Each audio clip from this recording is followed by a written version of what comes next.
I would like to introduce the next presenter, Mr. Norman Moyo. So I'll introduce him to you.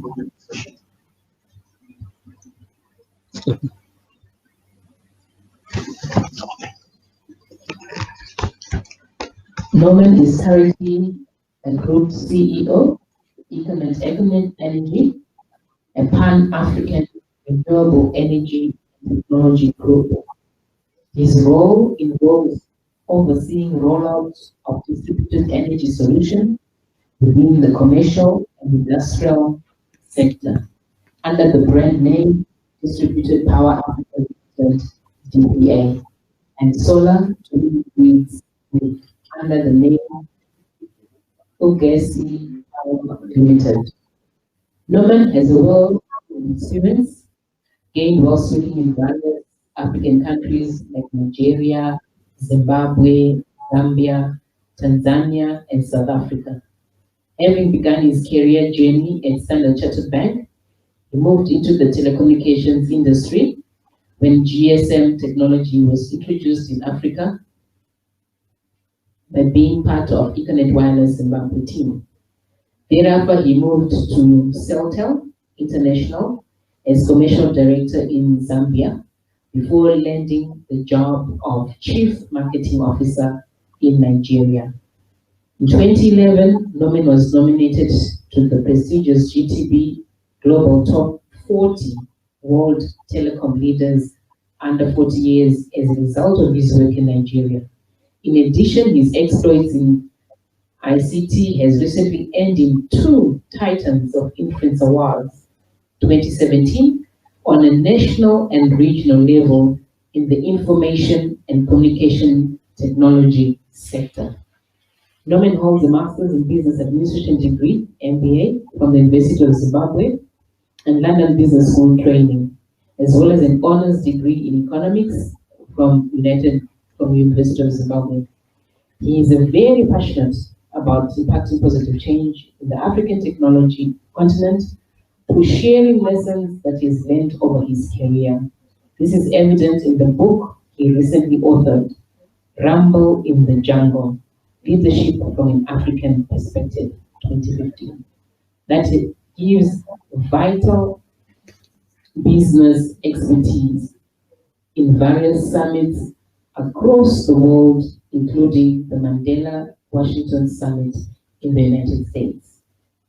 Mr. Moyo, we give you the podium. Welcome to the conference. Thank you. Thank you, Faith. I hope the audience can hear me. I've worked in telecoms and technology all my life, but it always continues to baffle me why this 7 is not such a good 70 or can be a bad master. So I hope the technology works for us. You can hear me well, Faith? Yes, I can hear you, Norman, loud and clear. I can start. I've got a very short time allocated to me. And I told the team that you know, in telecoms, there's something called SMS, yeah, short messaging services. So SMS stands for people like me, it's called short man syndrome. We struggle with speaking for shorter period of time. We have to speak a little longer to compensate for our vertical issues in terms of height. I'm sure you know about this song, I wish I was a little bit taller. I wish I was a baller. So I'll try to do what I have to do in the next 20-25 minutes. I was asked to share a particular topic of interest, which really delves into the importance of project management in business. I also asked just the latitude to be able to speak slightly broadly to the group that the audience, which to me ranges from the public sector players to private sector players, but it also delves into entrepreneurs and intrapreneurs. And these are some of the people who are being creative in an organization, and some of them are starting a completely new project altogether. And I said, what could appeal to a lot of these people together? And I listened to the guest of speaker, speech and about some of the journey that people go through in the public sector in trying to build a road. I guess it's a lot more difficult when you work in that space because the stakeholders are varied and different, and the interest could be anything from building the road to just getting an ululation and everything in between. But by and large, there's always a vision that people are trying to achieve. My theme is about vision without traction. Or let me repeat it. Vision without traction is hallucination. So we all have a vision.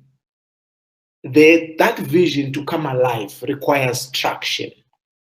If there is no traction to a vision, you are just a talker. You make noise, you don't get anything done out of it. We have a vision, and your vision could be having a happy marriage. I always go there. It requires a certain work. You need certain skill sets, even in marriage, to make your marriage or your relationship successful. Those skill sets are exactly the same set of skill set needed in managing a project that involves building a 200-kilometer road. Same in launching a drone business, similar to launching a successful insurance product. Same. Vision is there, you need traction, or else we'll look back at you and you think you tend to hallucinate a lot because you're going to pronounce it, and if there's no result, there's a problem. Now, vision, traction. But how do you achieve that in a crisis that is of a biblical nature? We know what the crisis is about. Never in our lifetime could we imagine that the entire world could be unified around one word, COVID. So you have a vision, then there is COVID. How does that help you achieve traction so that we don't look back and see an hallucinator in you? So this crisis, like any other crisis, should not be wasted away. You say you never waste away a good crisis. In fact, crisis can become an entrepreneur's paradise. 2008, the previous speaker mentioned Uber, Airbnb. What is unique about some of these companies, particularly Airbnb, is how it was born out of a crisis. And today, we've got probably one of the largest companies and concept and models of our life. It's called this on-demand hotel booking platform, Airbnb, from a crisis 2008. So let's not make mistakes. The times we are in are so difficult that even just to talk about project management, you need to have a project to manage. But also in times like this, there is a very unique opportunity to create a breakthrough. So for entrepreneurs, now I use that word interchangeably and very comfortably. An entrepreneur could be a guy who just walks out of his day job and says, I want to start my chicken project. An entrepreneur is a guy who is sitting in FBC who like to launch a new package. The spirit, the mindset, the mentality required by both candidates, both people is the same. So when I say crisis like this can be an entrepreneur's paradise, I am referring to both one who is sitting in a corporate, one who is sitting in a government department, and one who is starting his own entity. The mindset remains the same. Now, the crisis, unfortunately, is beginning to challenge everything we've ever believed in. Now, I've worked in a hotel business. I always say I had a fling in a hotel business, Cresta Group, that you know. Hotels are empty. Airlines are not flying. And you can imagine there is a lot of ripple effect that comes in when a core industry or sector like air tourism collapses. So it's possible that a lot of our business models, business strategies, the vision that we had has actually been thrown out of the window. Now, it doesn't help if you are also from Zimbabwe, where the economy has been melting for many years. So we just have got an added layer of complexity to a much more complex situation. So what vision are you talking about, Norman? And what business model are you talking about? Because everything is collapsing around me. Now, we still have to feed our tummy. We still have to work. We still have to find opportunities out there, whether within the organization you are in, or we now need to look outside the box. Now, the crisis. I say the crisis can be an opportunity, and it should never be wasted away. Some of the hard questions we have to ask is, does our business model now, can it pass the litmus test of COVID? Are you selling the right product, and can that product or service stand the test of the time that we are in? The answer could be yes or no. Do you need to reinvent yourself, reinvent your organization? Do you need to go to your line manager and have that tough conversation that says everything has changed? In fact, I listened, because it's always nice to name drop. At least I was at this PMI event, and I would like us to relook at everything, because the cheese has moved. Now, ask yourself, what business are you in today? Is it relevant in this day and age, or has it been completely overtaken? Now, there are a few tests that you can do. There are two types of business that we always talk to entrepreneurs. For most of the entrepreneurs, including intrapreneurs, we ask, are you doing Panadol or are you doing vitamin C? What is Panadol? Panadol is when I've got a headache. I need to take Panadol every morning so that I can have a decent day ahead of me. Vitamin C is good for me to boost my system, but I don't have to remember to take my vitamin C. In fact, if you read the book called The Art of Startup Capital Raise, they talk about investors love to invest in Panadol companies, not in vitamin C. But in a crisis like this, it's even more imperative that you start looking at the Panadol side of your business. Which side of me or my product or my service can be considered a Panadol? Which one is a vitamin C? You will have a challenge in times like this if all you do is vitamin C. It's about a need. We now need to ask whether our vision is addressing the Panadol, the pain that the people are having. So you need to be able to meet a particular pain for you to be able to survive through the times that we are in. So that's one litmus test. The vision itself needs to answer a few other questions beyond whether you're doing a Panadol business or a vitamin C. Now, I don't say there's anything wrong with the vitamin C, but you can always redefine your business so that you really meet a real need, lest you're going to find yourself flushed down the toilet because of COVID. Now, for the entrepreneurs, those who are starting afresh or those who are trying to create new products from your existing business, the question is, which side of the ecosystem creates that Panadol concept, that where I am addressing a real pain point? Now, there's a concept called the quail syndrome. I found it out of Zimbabwe. So at some stage, a neighbor started selling quail, Zvihuta. And as they were selling the quail, the other neighbors saw that they were selling quail. They also started doing quail business. Of course, in the process, they didn't know why neighbor one was doing quail. Neighbor one got an order from a restaurant, so he was supplying quail to the restaurant. Neighbor two started doing quail, and he started selling, but he couldn't find a market. And then he even started sitting and saying, how come theirs are the only ones that are selling? Well, you didn't understand. You didn't look well into the matter before you got into that concept.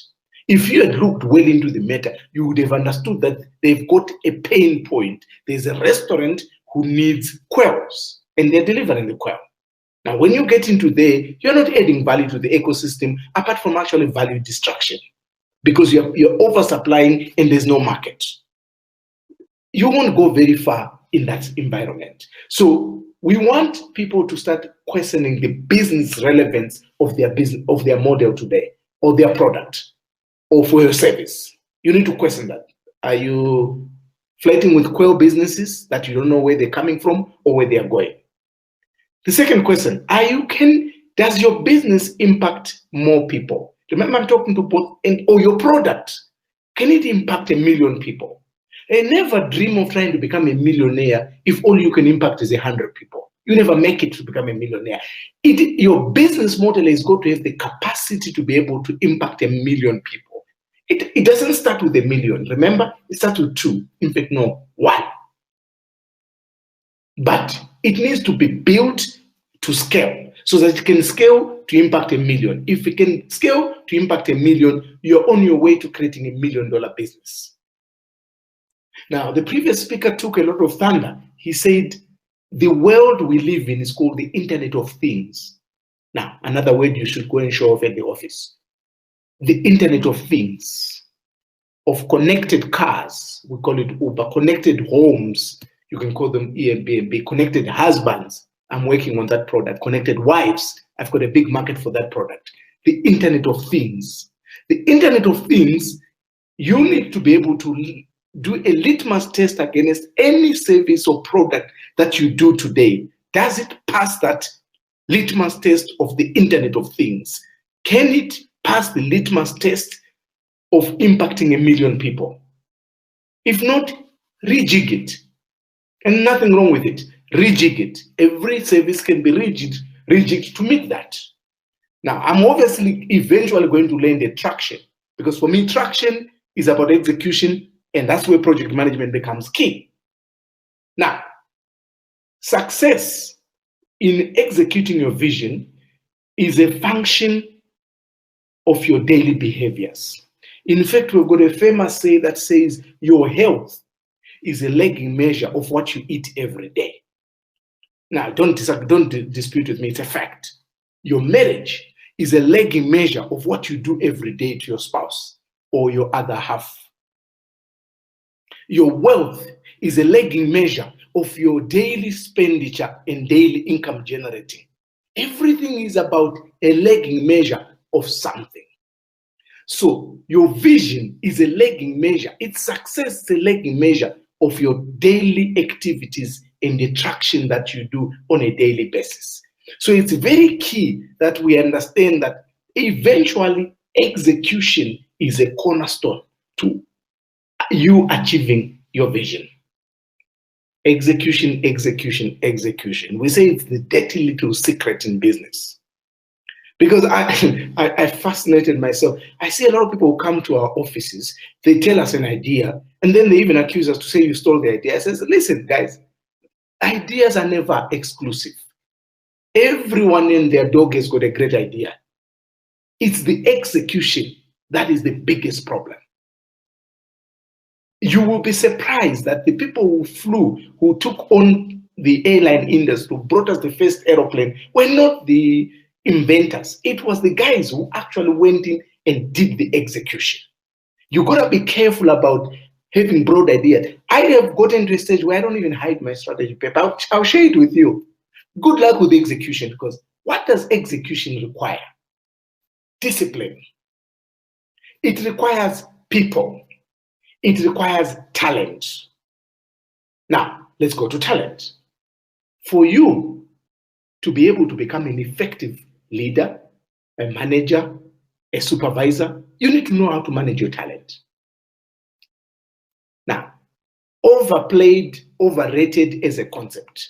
We talk about it every day as CEOs. We never actually understand what it means.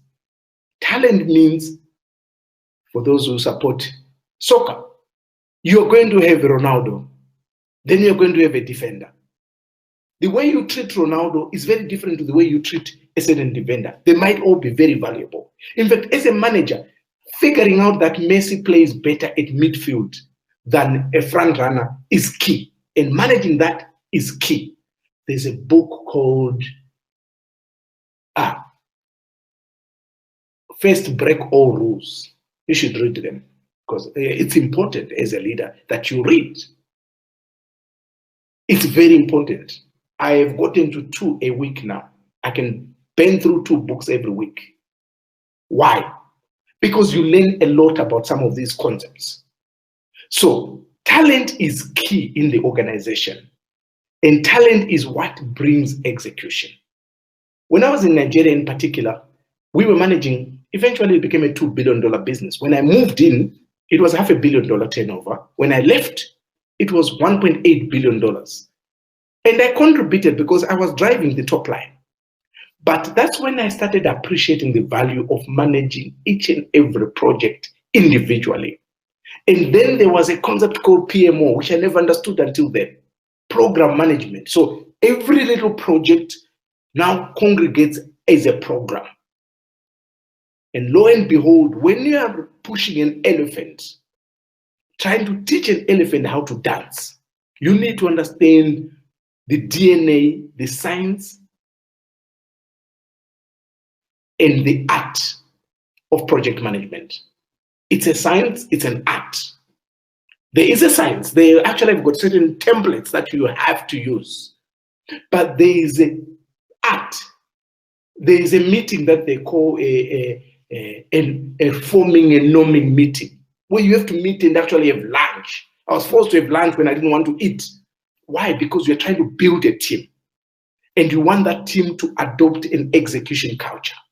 And bang, we were able to, because unfortunately, when you're running a different and complex organization, which has got many pieces to it, they all have to come together. You know about the weakest link. One of those chains breaking will drop and destroy the entire project. Hence the importance of understanding the art and science of project management. So I mentioned the team, key.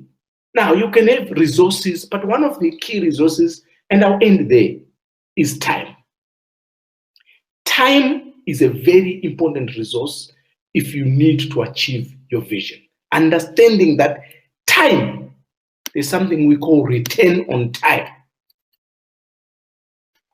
So I'll end on return on time because I love the concept. What is return on time? We all have got an hour every day. Everyone on this call, 11 o'clock to 12 o'clock on a Tuesday morning.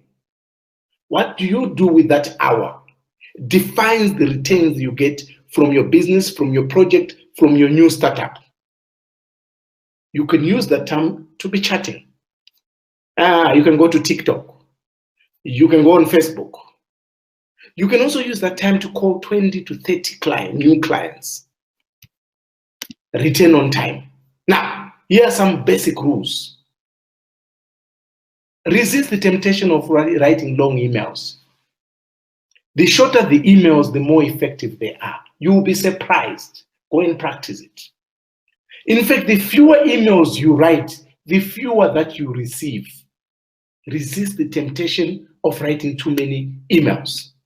Because the more you write, the more you receive. There is very little return on emails, trust me, apart from mostly ego. Presentations, make them shorter. The audience remembers more if your presentation is short. Time, remember, I'm talking about return on time. Be deliberate. Change the default meetings from 60 minutes to 30 minutes. In your calendar, if you're one of those that have got calendar, reduce your meetings to 30 minutes. They should never go past 30 minutes. Trust me, if you give me 2 hours in a meeting, I will deliver 2 hours worth of talk. And wahala, as we say in Nigeria. If you give me 30 minutes, I'll probably do everything within 30 minutes. Be careful, guard your time jealously. In fact, for the entrepreneurs, I say, all you ever have is your time and your creativity. Guard it jealously. Be careful. I got 10 rules, so I'm going to finish. This is number 5, and I didn't make you write. I can share them afterwards. Number 5, be careful about the allure of business.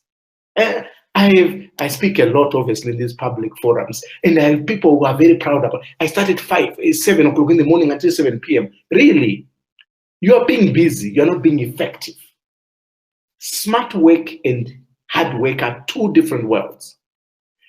So be careful of the allure of busyness. Don't be too busy. There is no return on being busy.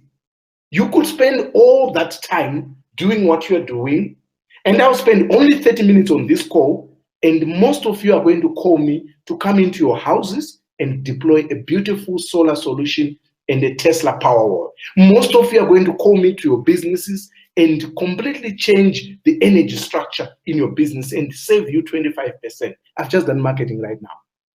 You notice it's a return on time. Be careful about the allure of busyness. Intensity in your focus sees more results. Try to have fewer goals.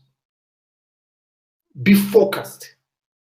Be very focused. Your time is all that you ever have. Guard it jealously. You know, time, like anything else, they say less is more. You know, it's amazing. I tell people, less food creates more energy. Have you ever noticed when you're very full, you feel sleepy? That's the problem with too much. Less is more. Manage your time, manage it very jealously. Try to reduce your decision tree by making less decisions. Don't make too many decisions. If you can help it, just make a few decisions that you have to make. Even when you're traveling, carry less. Work fewer hours. Work expand so as to fill the time that you have allocated for it. If you give yourself 2 hours to do some work, trust me, you will do it in 2 hours. If you give yourself 15 minutes, for some reason, this creative machinery called a brain has got a way of condensing a 2 hour into a 20 minutes. Most of us have got what? We only use 10% of our brain capacity, which means there's another 90%. I said 10%, right? There's another 90% that is idle. Bump it up to 20%, you will do very well. Now, read, study, improve yourself. I can share so many material out there, but read, especially in times like this. Vision without traction is hallucination. Traction comes from execution. Execution is understanding the art and science of managing projects successfully. Thank you.